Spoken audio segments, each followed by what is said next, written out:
আজকে আমি SP anti narcotic, সঙ্গে আছেন এসডিপিও ধর্মনগর, ওসি ধর্মনগর, বিএসএফের কোম্পানি কমান্ডার, এসটিএফের ইনচার্জ।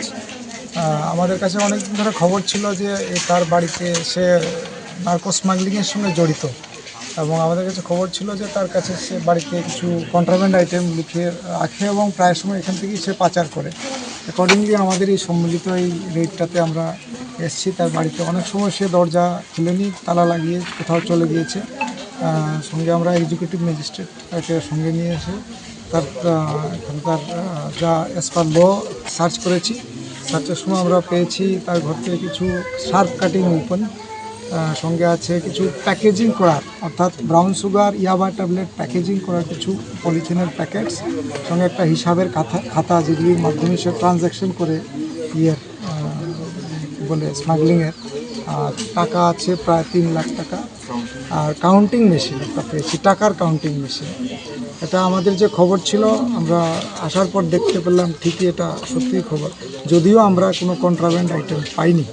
আমরা আশা করি ওকে আমরা আইন অনুসারে যা সম্ভব তাকে আমরা ব্যবস্থা করব।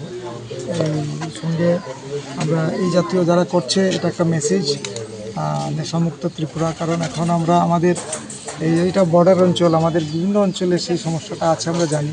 সঙ্গে সে আমাদের লিস্টেড আমরা যা ইনফরমেশন ছিল তো কিছুটা তো আমরা লিঙ্ক পেয়েছি, যদিও আমরা পাইনি কোনো কন্ট্রাব্যান্ড আইটেম পাইনি, কিন্তু যেগুলি পেয়েছি সবগুলি অবজেকশনেবল জিনিস।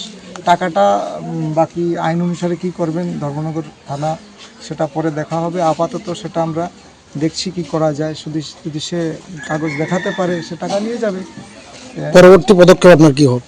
আমরা এই পদক্ষেপ আমাদের সম্মিলিত প্রচেষ্টা থাকবে, যারা আছেন এটা মেসেজ সবার জন্য আমরা চেষ্টা করব, আইন অনুসারে যতটুকু সম্ভব রেড করব, সার্চ করব, আর সবার যাতে সহযোগিতা পাওয়া যায়। স্যার আরেকটা বিষয় দেখতে পেলাম যে কিছু ধারালো অস্ত্র পেয়েছেন, জানতে চাইবে এগুলো কি কোথা থেকে উদ্ধার হয়েছিল বা এগুলো ঘর থেকে, ওর ঘর থেকে উদ্ধার হয়েছে। এটা কি হাতিয়ার? নিশ্চয়ই তাদের কোনো বদ উদ্দেশ্যেই থাকবো, আমাদের ঘরে তো নেই। যারা আমরা ভদ্র কোনো কাজে তো এটা ব্যবহার হয় না, নিশ্চয়ই কোনো অসৎ উদ্দেশ্যের জন্যই রাখা হয়। কার বাড়িতে অভিযান? এটা হাফিজ উদ্দিনের বাড়ি, ইয়াকুব নগর।